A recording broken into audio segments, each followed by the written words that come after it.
Ela se despiu das suas roupas, ficou nua diante do espelho, acendeu um cigarro, bebeu uma dose de uísque e vestiu suas angústias e seus medos.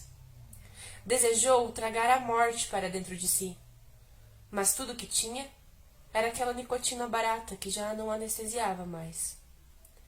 Foi para baixo do chuveiro e ficou imóvel, estática, enquanto a água escorria por todo o seu corpo. Desejou que aquela água lavasse todas as suas misérias e que todos os seus fardos escorressem pelo ralo para nunca mais voltar. Mas a água lavava o seu corpo e a alma permanecia intocada, imunda, pútrida. O coração continuava sangrando e cheirando a morte, e nada no mundo era capaz de limpar aquela imundície toda. Tudo doía, cada aresta e ângulo do lado de dentro. Doía-lhe viver, doía-lhe respirar, porque era obrigada e isso a torturava. Não lhe agradava não ter pleno domínio das coisas. Encarou-se o reflexo no vidro do box do banheiro e, ainda estática, apenas movia seus lábios e empurrava a voz para fora de si, dizendo que nem tudo é esperança. Às vezes é só uma espera agonizante que nos faz perguntar se a morte não está atrasada ou se chegou adiantada demais. Sentia-se morta em frações. Queria morrer por inteiro. Saiu do banheiro, foi para o seu quarto ainda nua, dispensando qualquer toalha. Não queria se secar. Já se sentia seca demais por dentro. Ela sabia que só se sentiria livre quando não pertencesse mais a esse mundo. E então se libertou. Sua alma finalmente estava tão nua quanto aquele corpo deitado na cama, forjando um sorriso. Aquela alma estava livre de qualquer vestimenta feita de carne, ossos e pele. Então foi para onde nenhum vivo jamais terá acesso. E sentiu-se viva pela primeira vez. No dia seguinte, os vivos abriram a porta do quarto e encontraram aquele corpo lavado de sangue com um sorriso estampado na face. Sentiram angústia com aquele sorriso da morte. A felicidade dos mortos é desconfortável. Houve alguém que disse: morreu com o mesmo sorriso que sempre viveu. Porque é isso que os vivos fazem. Vestem suas máscaras para não expor a nudez da alma na face. Porque o maior atentado ao pudor é permitir que vejam suas intimidades mais internas. Aquele corpo lavado de sangue sorria, porque finalmente a alma estava excitada com a vida. Os pulmões não eram mais obrigados a nada, e o coração estava livre das impurezas. Não sangrava mais. Dormia para sempre. Inicio esse vídeo com esse texto do meu livro, um texto autoral, para falar sobre o capítulo 13 do livro Mulheres que Correm com os Lobos, que fala sobre o clã das cicatrizes. Desde que comecei a mediar Mulheres que Correm com os Lobos, o objetivo é o resgate da mulher selvagem, essa essência que foi domesticada ao longo dos anos e que nos distancia da plenitude, nos distancia da nossa essência e do nosso destino, que é a felicidade. Muitas vezes a gente se sente muito desgastada porque a gente tem essa desconexão com nós mesmos, né? Quando a gente adormece essa mulher selvagem, a gente sente que a nossa alma está cansada.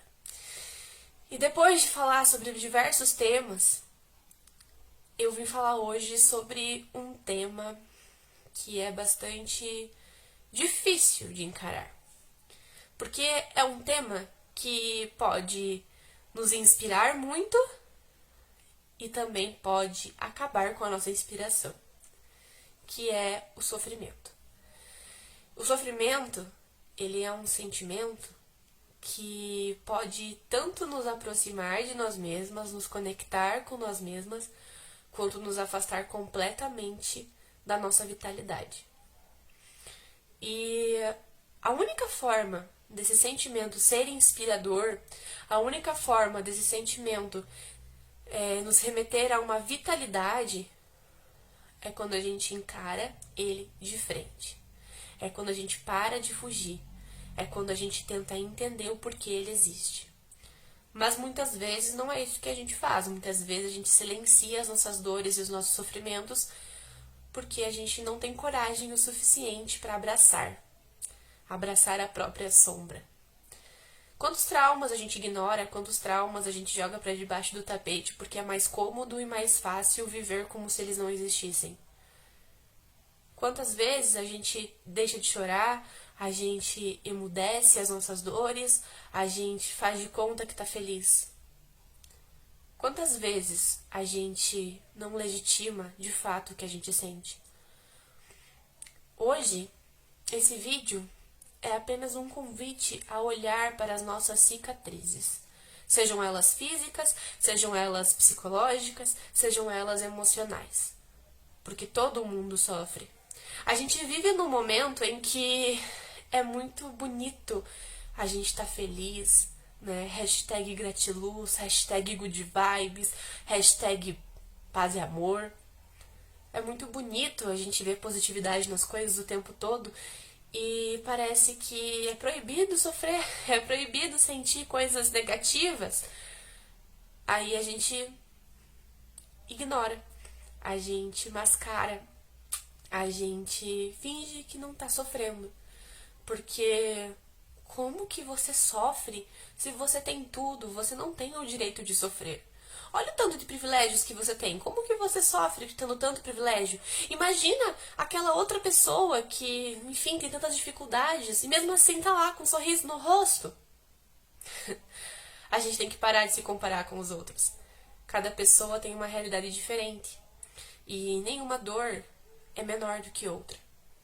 Cada pessoa sente de uma forma e talvez algo que para você não signifique nada, para outra pessoa talvez seja o maior trauma da vida dela.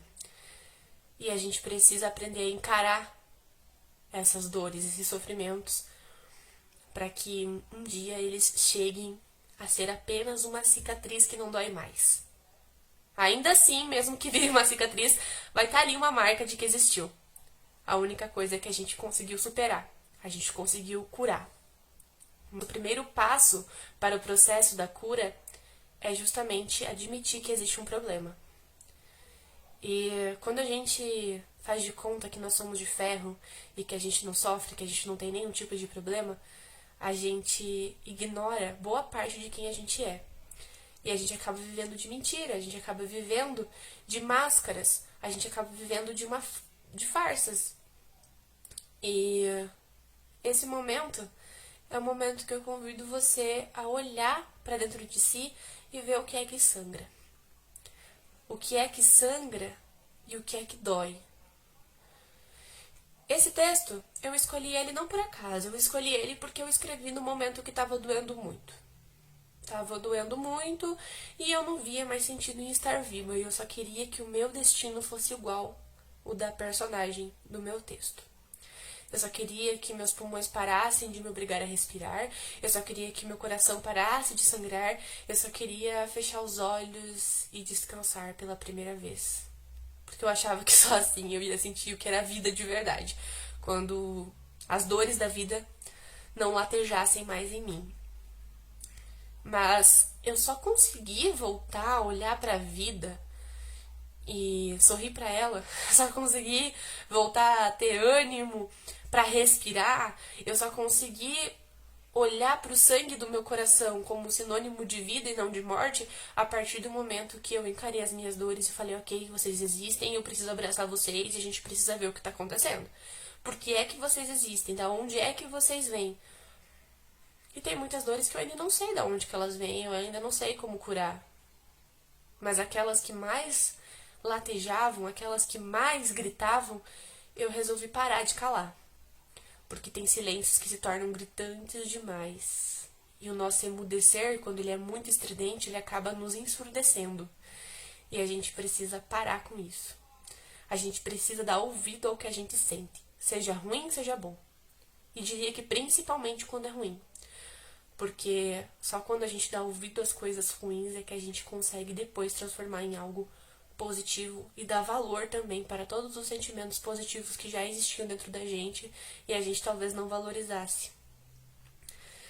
Então, na próxima live, eu vou conversar um pouquinho sobre essas dores, sobre como encarar essas dores e como que foi o meu processo de cura de determinadas feridas até o momento. Nossa, Betina, mas você só tem 23 anos, como assim você já sofreu? Sofri bastante. Mas faz parte da vida. Faz parte da vida sofrer. A gente não tem que ser feliz o tempo inteiro. A gente tem que parar de se cobrar tanto. Assim como eu tenho o direito de ser feliz e de viver plenamente, eu também tenho o direito de abraçar as minhas mortes, os meus sofrimentos, os meus sentimentos ruins. E tá tudo bem. Tá tudo bem não estar bem o tempo todo. A gente não tem que carregar o peso do mundo nas costas. A gente não tem que fazer tudo dar certo o tempo inteiro. A gente não tem que sorrir toda hora.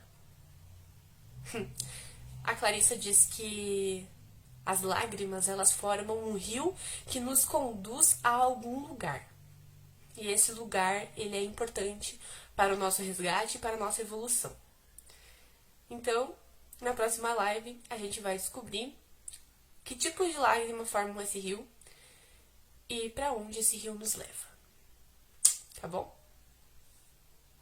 Vem comigo, tô te esperando.